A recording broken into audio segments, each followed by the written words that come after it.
Okay, this is finishing off video 4. Sorry guys, I had a bit of an issue there before. So let's have a look at the profit and loss by location.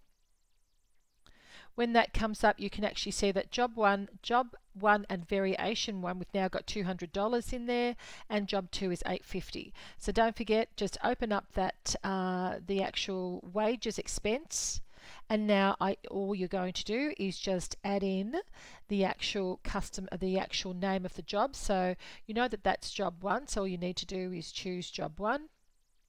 That one's job 2. And this one is your variation. Okay, click Save and Close. Of course, it doesn't actually change this report, but the only reason why I go into it, so you can see this report is pretty awesome on its own.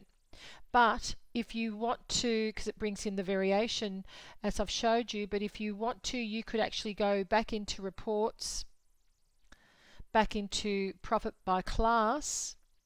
Sorry, I'm in the wrong one. By customer,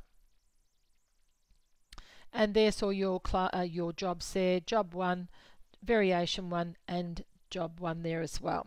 So you can see you can do it both ways. So just having the location on its own is probably good enough, but it just depends on how you want to show that variation. So if you want to make sure that you are splitting up the variation with wages, you do have to go into that journal and then apply it. So it's a bit of back-end maneuvering from here. If you want to see the job reporting by customer, but you can see it is basically the same as by location. Okay. So that's what you need to look at. The way I work it around, both of those reports are basically the same by location,